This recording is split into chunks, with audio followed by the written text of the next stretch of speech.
ونصلي على رسوله الكريم أما بعد فأعوذ بالله من الشيطان الرجيم بسم الله الرحمن الرحيم إنا أرسلناك شاهدا ومبشرا ونذيرا صدق الله العظيم بسم الله الرحمن الرحيم إن الله وملائكته يصلون على النبي يا أيها الذين آمنوا صلوا عليه وسلموا تسليما الصلاة والسلام عليك يا سيدي يا رسول الله الصلاة والسلام عليك يا سيدي يا رسول الله الصلاة والسلام عليك يا سيدي يا حبيب الله الصلاة والسلام عليك يا سيدي يا حبيب الله الصلاة والسلام عليك يا سيدي يا رسول الله الصلاة والسلام عليك يا سيدي يا رسول الله الصلاة والسلام عليك يا سيدي يا نبي الله وعلى آلك وصحابك يا سيدي يا نور الله. تمام تعریف و توصیف اللہ تبارک و تعالیٰ کے لیے ہے جو بڑا مہربان نہایت رحم کرنے والا اور 100 ماؤں سے بڑھ کر زیادہ اپنے بندوں سے پیار کرنے والا، اپنی رحمتوں سے، اپنی برکتوں سے، اپنے فضل و کرم سے مالا مال کرنے والا رب ہے. رحمت کاملہ حضرت محمد مصطفیٰ صلی اللہ علیہ وآلہ وسلم پر جو وجہ کائنات، شافی روز شمار، جو بے بسوں کے بس، جو بے کسوں کے کس، جن کا ذکر بے چین دل کا چین اور بے قرار دل کا قرار، یتیموں کے والی اور مسکینوں سے محبت کرنے والے، اور آپ کی آل و صحاب پر بہت زیادہ سلامتی ہو جو روشن چراغوں کی مانند ہے. آج جمعۃ المبارک کا بابرکت دن ہے.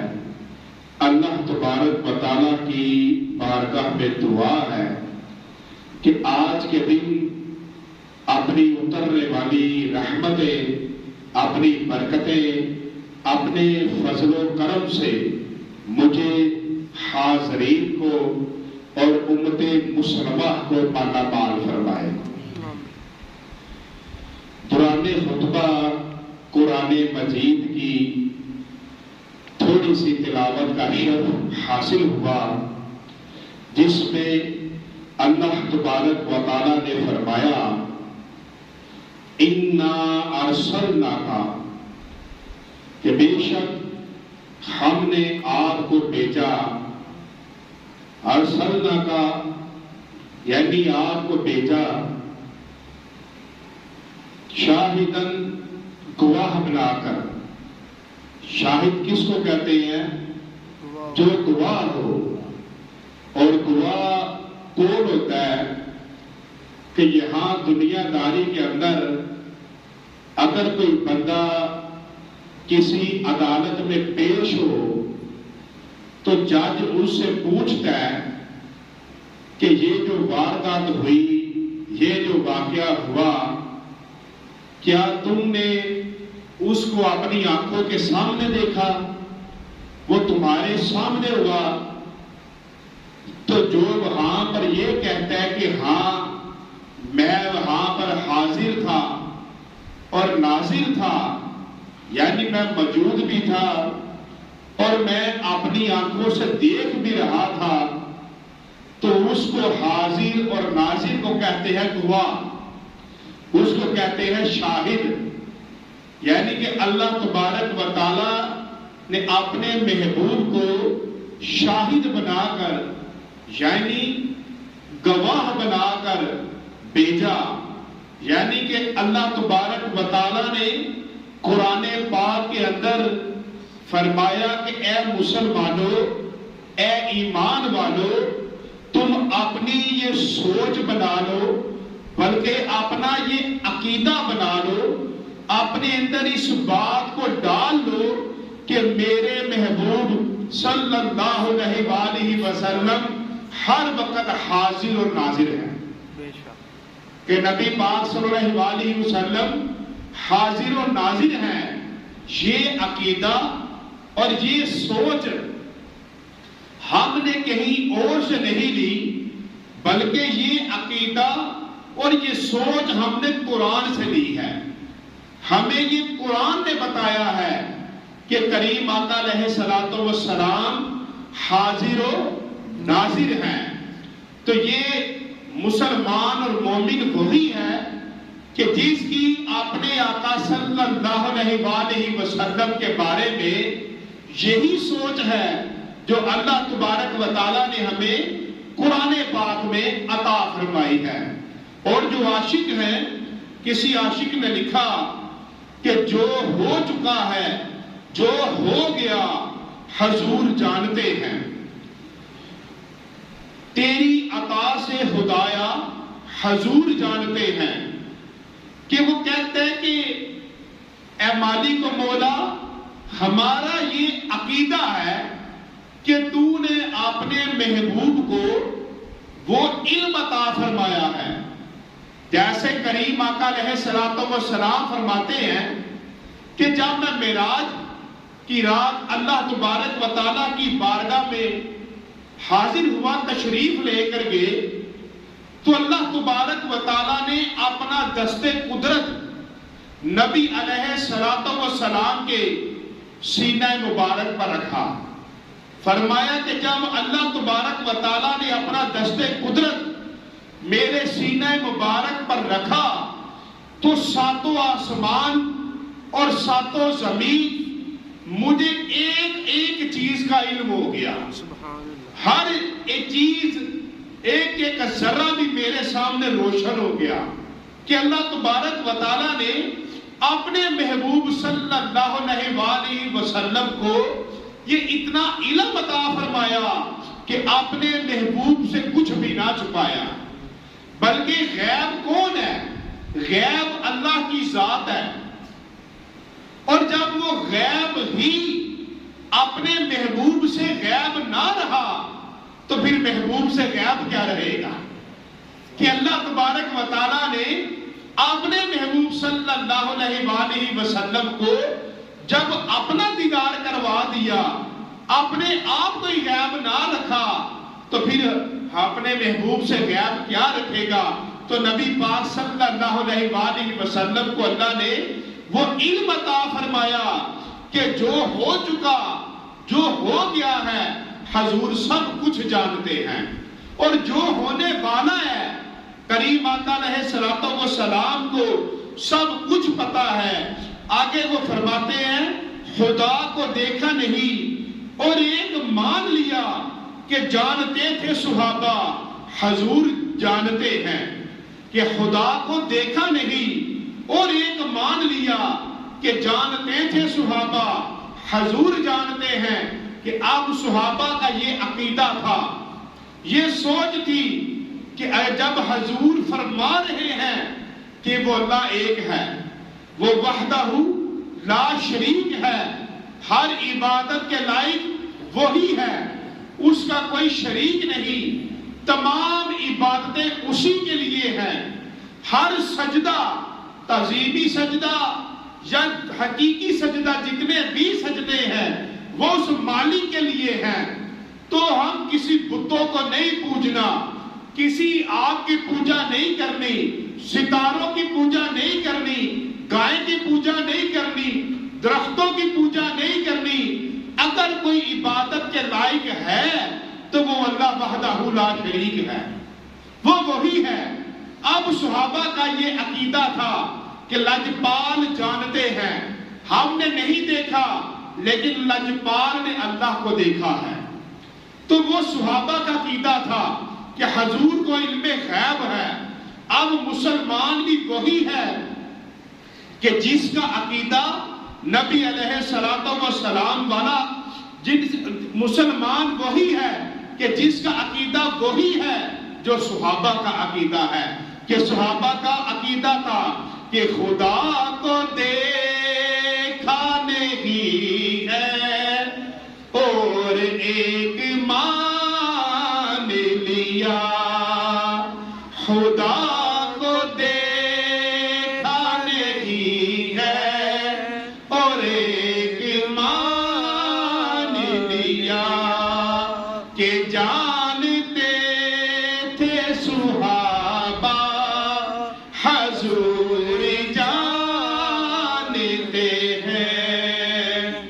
آگے فرماتے ہیں خبر بھی ہے کہ خبر سب کی ہے انہیں کب سے، کہ جب نہ اب تھا نہ کب تھا حضور جانتے ہیں، کہ جب نہ اب تھا نہ کب تھا حضور جانتے ہیں۔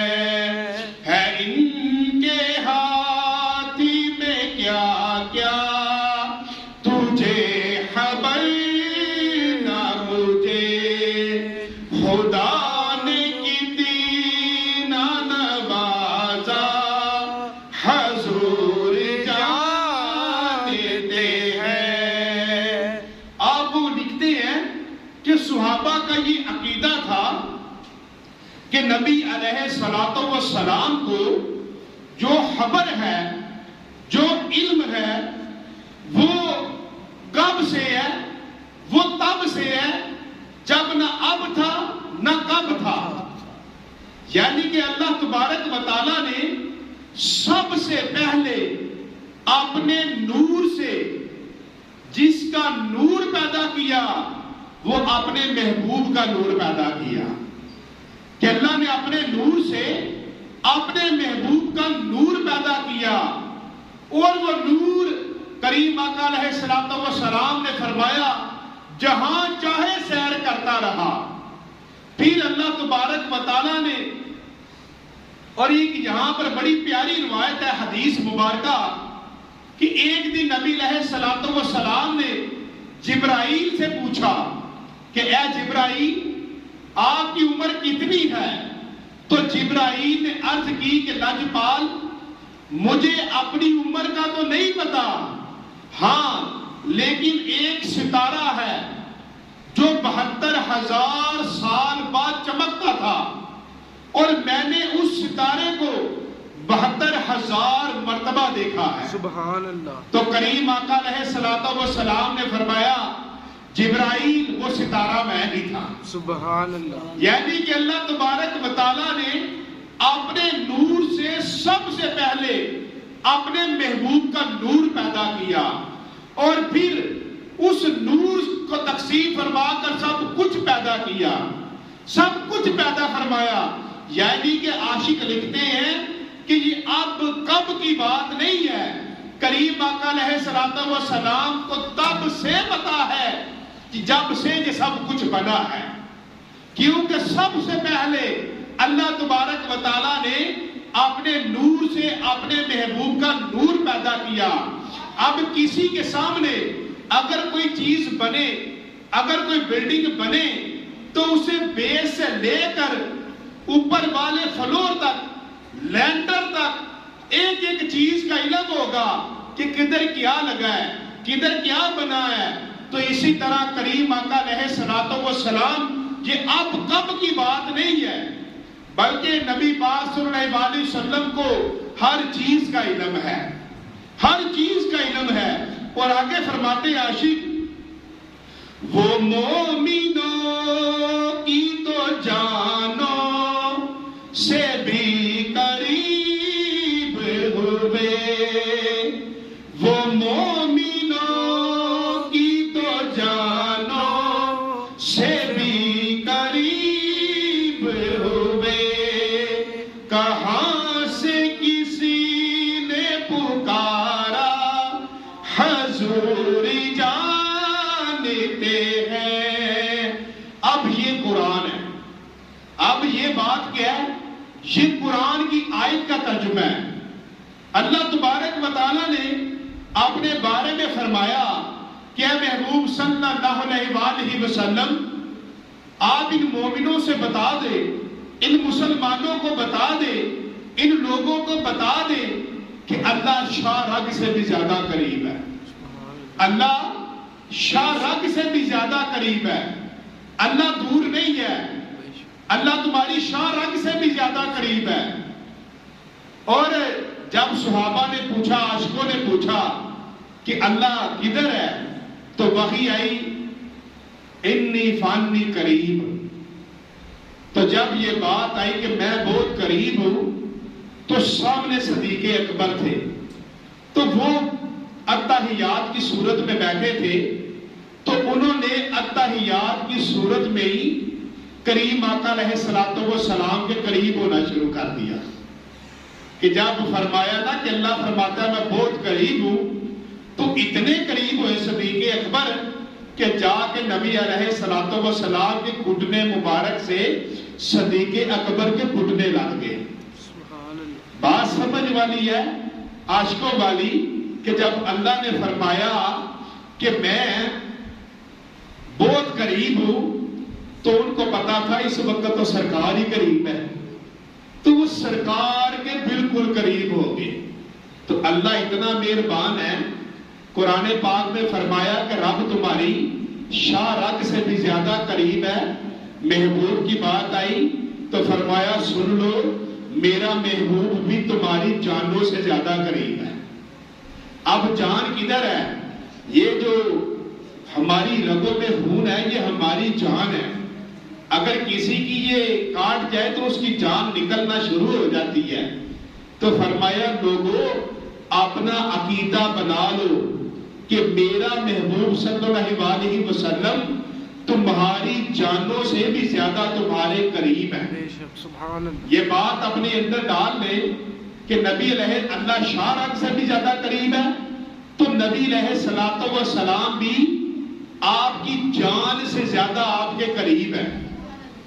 یہ قرآن پاک کی آیت کا ترجمہ بتا رہا ہوں کہ رسول اللہ صلی اللہ علیہ وسلم بھی جان سے زیادہ قریب ہے۔ کسی بد عقیدے کی بات نہیں سننی، بلکہ قرآن والا عقیدہ اپنانا ہے کہ اِنَّا أَرْسَلْنَاكَ شَاهِدًا، کہ نبی علیہ السلام کو اللہ نے گواہ بنا کر بھیجا، اور گواہ وہ ہوتا ہے جو حاضر ہو اور ناظر ہو۔ تو نبی علیہ السلام کے بارے میں عقیدہ بنا لو کہ نبی علیہ السلام حاضر و ناظر ہیں، اور ہماری جانوں سے بھی زیادہ ہمارے قریب ہیں۔ اور جو جان سے زیادہ قریب ہو وہ جو ہے اس کو دور سے اس سے کچھ چھپا نہیں ہوتا، وہ ہر چیز دیکھ رہا ہے۔ اس لیے فرمایا یا ایھا الذین آمنوا صلوا علیہ وسلموا تسلیما۔ اب صلو ثبوت سواد سے اور وسلموا سین سے، کہ میرے محبوب پر درود بھی پڑھو اور میرے محبوب پر سلام بھی پڑھو۔ اب سلام کس کو کیا جاتا ہے؟ اگر ہمارا کوئی گھر میں بیٹھا ہوا ہے، ادھر بیٹھ کے تو میں نہیں نہ کہہ سکتا ابو جی السلام علیکم، ان کو آواز نہیں جائے گی۔ لیکن فرمایا میرے محبوب کی بات آ جائے تو ماں باپ سے بڑھ کر پیار بھی کرنا ہے، اور میرے محبوب کے بارے میں عقیدہ یہ والا نہیں رکھنا، بلکہ میرے محبوب کے بارے میں عقیدہ رکھنا ہے کہ میرے محبوب حاضر و ناظر ہیں، ان پر درود بھی پڑھنا ہے، ان پر سلام بھی پڑھنا ہے۔ یہ اللہ نے قرآن میں فرمایا، سب میرے ساتھ مل کے پڑھو، الصلاۃ والسلام علیک یا رسول اللہ، الصلاۃ والسلام علیک یا حبیب اللہ۔ ہم نے درود بھی پڑھا، ہم نے سلام بھی پڑھا، اور اللہ کے حکم کی تعمیل بھی کر دی۔ سبحان اللہ. اللہ کے حکم کی تعمیل بھی کر. اللہ کے حکم کو مان لیا. اللہ کا حکم مانے تو اللہ راضی بھی ہو گیا. تو فرمایا یہ یاد رکھو کہاں سے کس نے پکارا, کہاں سے کس نے پکارا, حضور جانتے ہیں. یعنی فرمایا کہ اگر تمہارے اوپر مصیبت آ جائے, تم کوئی گناہ کر لو, وَلَوْ أَنَّهُمْ إِذْ ظَلَمُوا أَنفُسَهُمْ جَاءُوكَ, یعنی تم بہت بڑا گناہ کر لو, ظَلَمُوا أَنفُسَهُمْ, اپنی جان پر ظلم کر لو, کبیرہ گناہ کر لو, تو پھر کیا کرو, پھر میرے محبوب کے جاؤ کا, میرے محبوب کے دروازے پر آ جاؤ. اب مفسرین لکھتے ہیں کہ آپ کے پاس اتنے پیسے نہیں ہیں, آپ کے وسائل نہیں ہیں, آپ کی صحت نہیں ہے کہ آپ سفر کر کے مدینہ پاک جا سکو, تو جہاں بیٹھے ہو وہی آنکھیں بند کرو اور عرض کرو لجپال صلی اللہ علیہ وآلہ وسلم, میں اپنی جان پر ظلم کر بیٹھا ہوں, میں نے یہ گناہ کر لیا ہے, پھر میرے محبوب تمہارے لیے میری بارگاہ میں ہاتھ اٹھائے, لا واجد اللہ توابا رحیما, پھر تم اللہ کو پاؤ گے, اللہ تمہاری توبہ بھی قبول کرے گا اور تمہارے اوپر رحم بھی فرمائے گا. یعنی اللہ گناہ بھی معاف کر دے گا اور پھر تمہارے پر رحم بھی فرمائے گا. تمہیں پیسوں کی ضرورت ہے وہ مل جائیں گے, تمہیں عزت کی ضرورت ہے وہ مل جائے گی, تمہیں ناز کی ضرورت ہے وہ مل جائے گا, تمہیں صحت کی ضرورت ہے وہ مل جائے گا, تمہیں جو چاہیے وہ مل جائے گا, اللہ رحم فرما دے گا. بس ایک بات سن لو, اگر اللہ کی نعمتیں چاہتے ہو, اللہ کی رحمت چاہتے ہو, تو دروازہ مصطفیٰ پر آ. تو عاشق لکھتے ہیں کہاں سے کس نے پکارا, حضور جانتے ہیں. آگے لکھتے ہیں اسی لیے تو سلایا ہے اپنے پہلو میں, اسی لیے تو سلایا ہے اپنے پہلو میں, کہ یار غاری کا رتبہ حضور جانتے ہیں. سب میرے ساتھ بلند آواز سے پڑھو کہ یار غاری کا رتبہ حضور جانتے ہیں. اب نبی علیہ الصلوۃ والسلام آپ کی اپنے پہلو میں حضرت ابو بکر صدیق رضی اللہ تعالیٰ عنہ کو سلایا ہے, اور ان کے ساتھ حضرت عمر رضی اللہ تعالیٰ عنہ کی قبر انور ہے. اب یہ نقشہ یاد کرو اور اپنا عقیدہ بھی مضبوط کرو.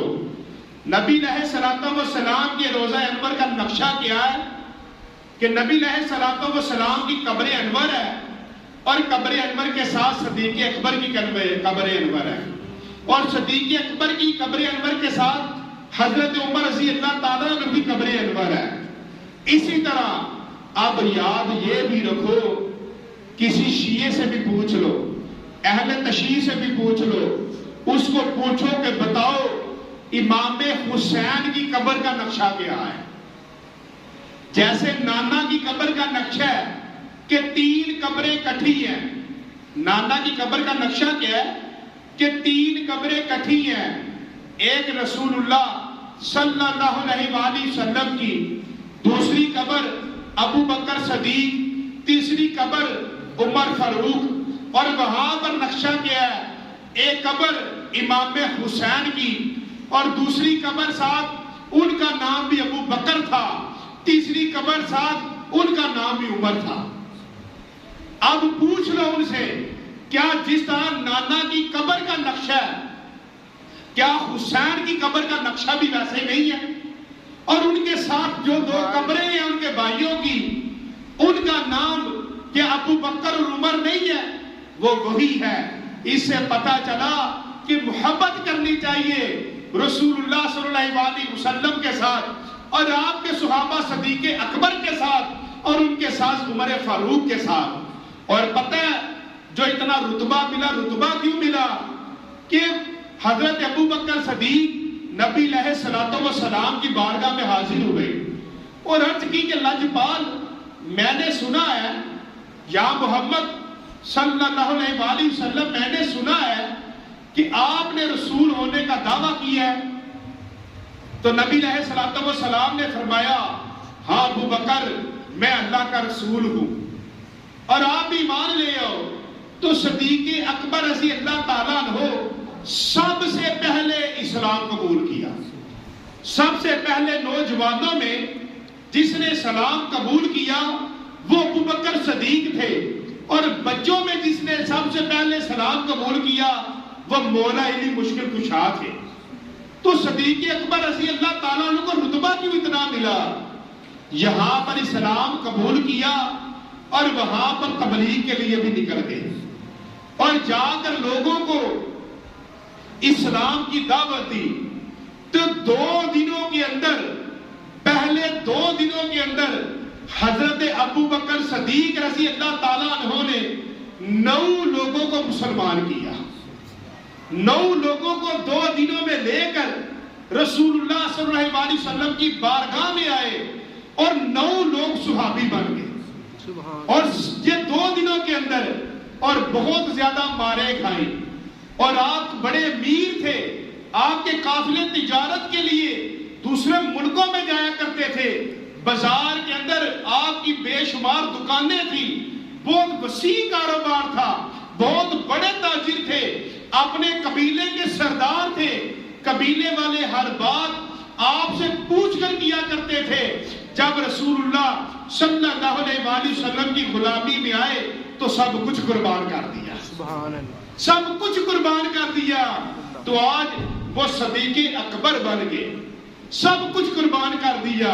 اور آگے عاشق لکھتے ہیں، عمر نے تن سے جدا کر دیا تھا سر جس کا، وہ اپنا ہے کہ پرایا حضور جانتے ہیں، نبی کا فیصلہ نہ مان کر وہ جان سے گیا، مزاج عمر کا ہے کیسا حضور جانتے ہیں۔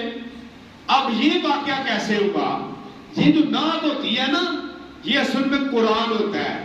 یہ جو نعت ہوتی ہے نا، یہ اصل میں حدیث کا ترجمہ ہوتا ہے، عام سادہ زبان میں ہوتا ہے کہ ہر کسی کا عقیدہ مضبوط ہو جائے۔ اب یہ واقعہ کیسے ہوا کہ ایک مسلمان اور ایک یہودی، اب وہ پانی لگاتے تھے اپنے اپنے کھیتوں کو۔ اب جس دن یہودی کی باری تھی، اس مسلمان نے پانی کو اپنے کھیتوں کی طرف لگا دیا اور جان بوجھ کے توڑا، تو وہ یہودی اور مسلمان کا جھگڑا ہو گیا۔ اب بات چلتی چلتی چلتی ان دونوں پہ جھگڑا ہوا، تو یہودی کہنے لگا کہ ایسے کرتے ہیں کہ نبی پاک صلی اللہ علیہ وآلہ وسلم کی بارگاہ میں چلتے ہیں تو وہاں سے فیصلہ کرواتے ہیں۔ تو مسلمان کہنے لگا ایسا کرتے ہیں، وہ جو تمہارا یہودیوں کا سردار ہے کعب بن اشرف، اس کے پاس چلتے ہیں۔ تو اب ان دونوں کے درمیان جھگڑا ہوا، تو یہودی کہنے لگا کہ تم اپنے نبی کے پاس نہیں جا رہے۔ اس کو پتا تھا مسلمان کو کہ وہ جو یہودیوں کا سردار ہے وہ پیسے کے پیچھے فیصلہ بدل جائے گا، اور جو مسلمانوں کے نبی ہیں یہ فیصلہ نہیں بدلیں گے، یہ حق کی بات کریں گے۔ تو وہاں پر گئے تو نبی علیہ الصلوۃ والسلام نے جب بات سنی تو فیصلہ یہودی کے حق میں دے دیا کہ اس کی باری ہے، یہ سچ ہے۔ اب مسلمان کہنے لگا کہ نہیں، ایک فیصلہ عمر کے پاس بھی چلتے ہیں۔ تو وہ یہودی کو لے کر عمر کے پاس گیا، تو یہودی اور وہ مسلمان جب فاروق اعظم کے دروازے پر پہنچے تو یہودی کہنے لگا بھائی بات یہ ہے، اس طرح ہوا اور نبی علیہ الصلوۃ والسلام نے میرے حق میں فیصلہ دے دیا ہے، لیکن یہ پھر بھی آپ کے پاس آیا ہے۔ تو حضرت عمر نے فرمایا کیا نبی علیہ الصلوۃ والسلام نے آپ تیرے حق میں فیصلہ دے دیا ہے؟ یہودی کہنے لگا ہاں، نبی علیہ الصلوۃ والسلام نے میرے حق میں فیصلہ دے دیا ہے. تو فاروق اعظم نے فرمایا اچھا رک جاؤ. آپ اندر گئے, اندر سے جا کر تلوار لے کر آئے, اور آتے سار ایک دم جو مسلمان منافق تھا اس کی گردن کے اوپر ماری اور اس کے سر کو کاٹ کر دور پھینکا, اور کہا کہ جو میرے لجپال کا فیصلہ نہ مانے اس کا فیصلہ عمر کی تلوار کرتی ہے. اس کا سر کاٹ دیا. اب اس کے رشتہ دار اکٹھے ہو کے آگے, یا رسول اللہ صلی اللہ علیہ وسلم یہ عمر نے ذاتی انا پر سر کاٹا ہے, ہم بدلہ لیں گے. نبی علیہ الصلوۃ والسلام خاموش ہو گئے.